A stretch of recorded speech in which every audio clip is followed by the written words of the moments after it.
Sisibakin sa pwesto itong si PBBM Jr. kung sakaling totoo itong ilalabas na pulburonic video. Ayon sa vlogger na si Maharlika ay ilalabas nga raw ito pagkatapos itong Holy Week. Pinangunahan nga ito ni Maharlika at binuhay muli pagkatapos itong mapanood ang naturang video. Alam din daw nito na pinaghahandaan ng Marcos admin kung paano ito sasagutin o kokontrahin. Para sa akin, hindi rin dapat tayo nagpapaniwala sa mga ganitong walang mga resibo. Dapat ay ilabas muna ang video at pangalanan kung sino ang kumuha ng video. Sa mundong ito na puro digital na lang ay hindi imposible na makagawa ng peking video. Pero kung totoo talaga ito at meron man, lagot ka na President Marcos Jr. Tatawagin kitang kuting ng norte. Kayo mga kababayan, ano sa palagay nyo? BBM News. Listeners at mga viewers, hindi ko po sinasabi na mayroon. Sa katunayan, nung tinanong ko si Presidente Duterte kung nakita niya yung pulveronic video, sabi niya, ay binibigyan ako ng kopya, hinindian ko. Dahil ayaw kong magkaroon ng kopya niya. Pero ang sabi niya, sigurado siya, may kopya niyan ang militar. Naku, loaded po yan. Kasi ibig sabihin, ang militar ang magdidesisyon. Ookrayin yan ng administrasyon. Sasabihin, yan ay gawa-gawa lamang. Nangyari na yan ganyan kay yung presidente ng Ukraine, no? Si Zelensky, na ang inaakasuhan din na pulboronic din. Ang ginawa ni Zelensky, sinabi niya, ay naku, yung video na yan, hindi yan totoo. Yan ay gawa-gawa lamang para sirain ako. So inaasahan ko na ganyan din ang sasabihin ng administrasyon kung lumabas yung pulboronic na yan. Sa batas kasi, meron talagang proseso ng authentication na kinakailangan yung kumuha ng video ay kinakailangan panindigan na siya nga kumuha ng video at yung video na pinakita ay sadyang video na nakuha niya. Pero yan po sa hukuman. Hindi naman tayo makakarating sa hukuman eh. Itong pulveronic neto, kung papalabas man, ay para lamang sa taong bayan. Ito, taong bayan maghuhusga. Karamihan, gaya ko, ayaw maniwala. So pag lumabas ang video na yan, yan ay patunay na abay, merong ang katotohanan yung mga sinasabi ng mga gaya ni Maharlika na alam naman natin na napakalapit kay PBBM bago sila nagkaroon ng falling out. Alam mo, masakit yung nangyari sa gaya ni Maharlika kay PBBM. Kasi the closer you are, the more that you know about them. So yung sinasabi niya na pulboronic ang PBBM, hindi natin ma-dismiss dahil talaga namang sa mulat-mula, ang magkasama at magkakampi ay si Maharlika at si PBBM. Yung mga panahon ako yung spokesperson, hindi naman ako talaga malapit sa mga Marcoses. No?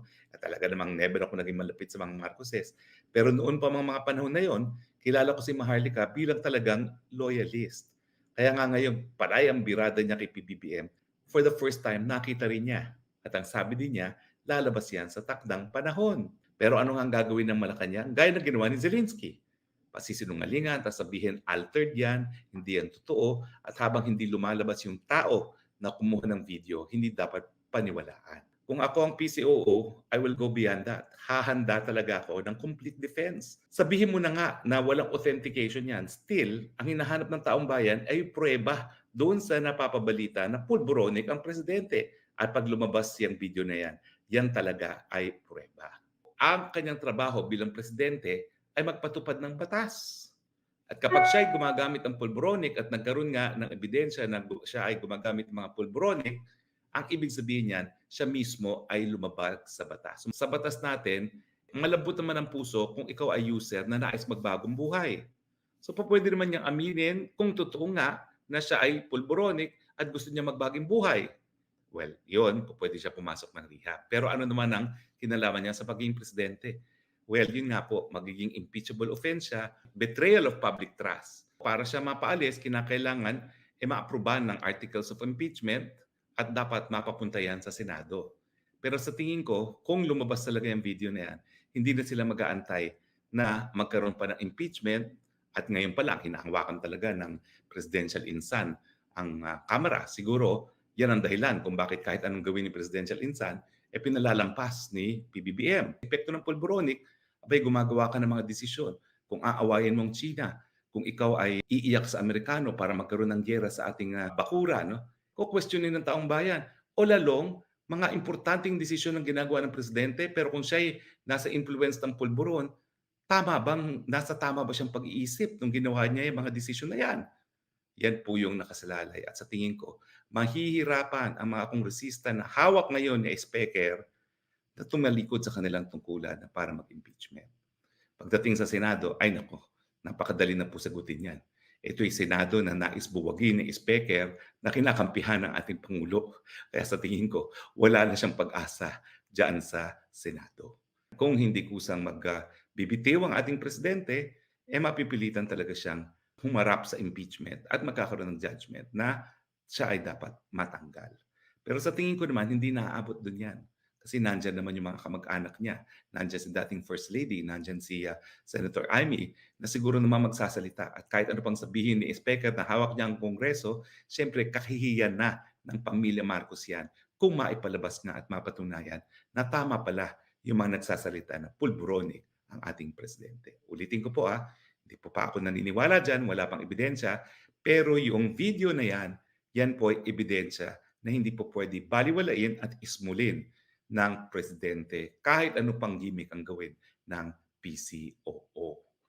Now, pero yun nga po, tingin ko naman, mananaig ang kagustuhan nila na magkaroon na lang ng damage control at tingin ko, kung lumabas yung pulburonic na yan, kusa na yan magbibitiw. Bakit? Kasi alam nila yung kasaysayan na nangyari sa pamilya nila nung minsan. Nung sila'y nagbulag-bulagan at bigimigihan dun sa disgusto ng taong bayan, yan po ay nagresulta sa disgusto rin ng militar. Kasi ang militar, kaya natin kinikilala ngayon na protector of the people, talaga namang gagalaw at gagalaw yan para protektahan ng taong bayan. At kung dumating sa punto na talagang galit na galit ng taong bayan at nais nang bumaba sa pwesto ang presidente at hindi siya duminggin sa tawag ng mga taong bayan, may posibilidad talaga na magkaroon ng malawakang pagkaaklas. At pag yan po'y nangyari, kinakailangan pumanig na ang ating mga kasundaluhan at kapulisan. Kapayapaan o paggamit ng dahas para mapanatili sa gobyerno ang isang gobyerno na posibleng matakwil ng taong bayan kung lumabas nga yaang pulburonic na yan. Kasi ang sabi ni Maharlika, baka lumabas yan ng Hunyo. Yan ang hirap kapag ang nagsasalita ay dating malapit na malapit. Meron silang mga nalalaman na tayo mga ordinaryong mortal ay hindi natin nalalaman. Liza Tanas, naganda na sa pangontra sa pulburon video. Okay. So, nakarating sa ating tanggapan, sa ating bulwagan, na instead na magkaroon ng peace diplomasya sa China, okay, ayusin itong gusot na pinoprovoke ng Pilipinas ng hinayupak na kuting na gustong makipag-bang-bang-bang sa China, ay abala po sila sa paghanda. Actually, nakahanda na raw yung kanilang, ang Presidential Communications ay nakahanda na ang kanilang fake news para, mga kababayan, para pasinungalingan yung mga not only videos, mga ebidensya kung saan na si Marcos Jr. ay sangkot sa pulburon o ng pulburonic, and also lahat ng mga makakapagpabagsak sa kanila. Okay? Ako, I'm very positive. Ngayon, sa araw ng Semana Santa, naniniwala tayo na ang pinakamakapangyarihan ay ang Diyos lamang. Naniniwala kayo, kahit ano man ang relihiyon ninyo, na kahit anong sa lahat ng bagay na ginagawa natin ay ginagabayan tayo ng Panginoon. And I believe in this fight, we will win dahil tayo ay gagabayan. Sabi nga minsan kailangan paranas sa'yo yung ganitong nakakarimarim, but at the end of the day, ay makakamtan din natin ang silver lining, alright? O ang hustisya. So, gusto ko lang i-inform sa inyo na itong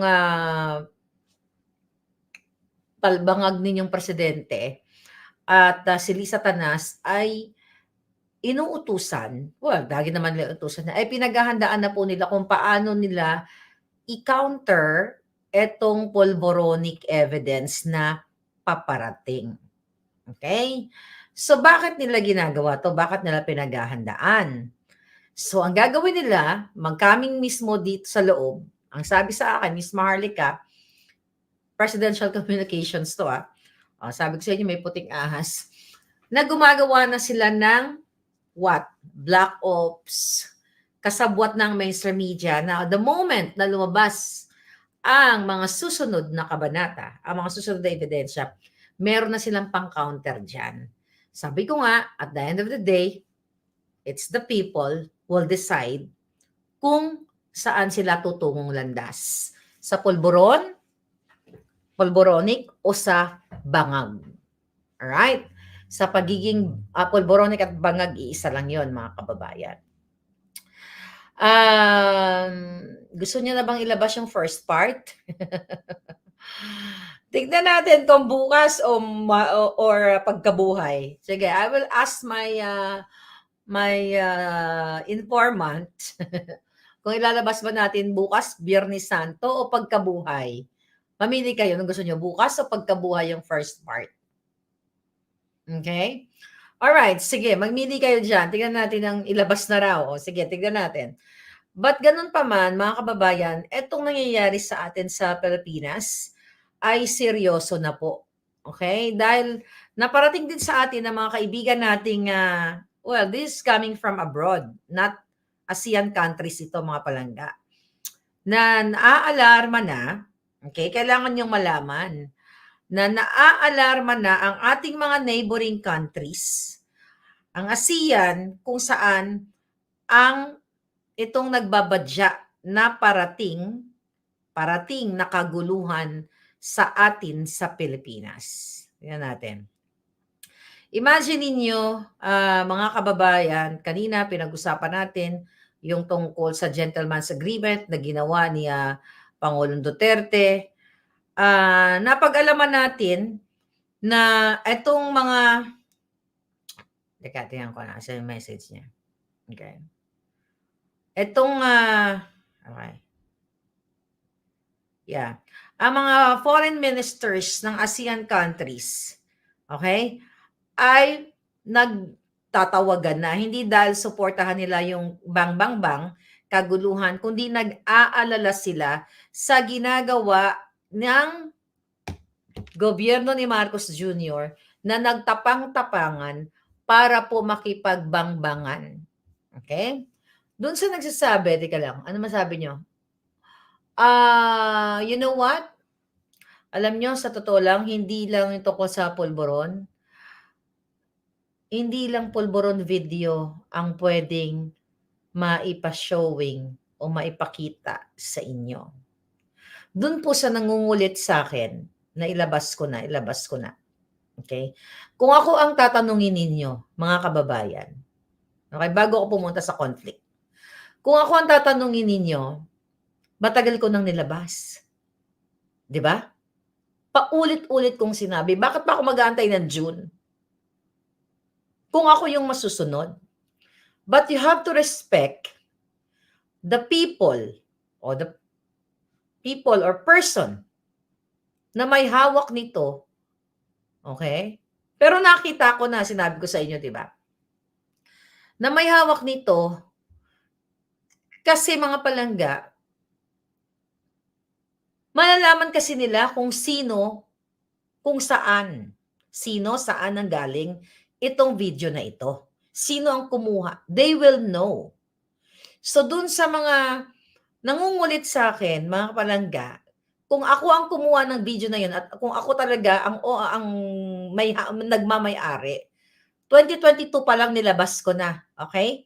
I said this in 2022, the pulboronic. So sana naiintindihan ninyo kasi hindi ko pwedeng nagagalit ako ngayon, nagigigil ako. Kasi gustong-gusto ko na siyang ilabas. Okay? But you have to respect to the owner of the video. This is not my video. Okay? This is not my evidence. Bago ako nagsasalita sa inyo dito ng mga impormasyon, okay, mga palangga, make sure na hindi mapapahamak yung mga taong involved doon o yung nasa loob o nasa, you know what I mean? Na siguradong hindi sila matgugurgur ni Lisa Tanas. That's the purpose of it. Kaya nga kinukulit ko na na ilabas na ng bonggang-bongga. Believe me, kung sa akin lang, 2022 pa lang, tapos na sana ang boxing. Kaso it's not my decision. BBM News.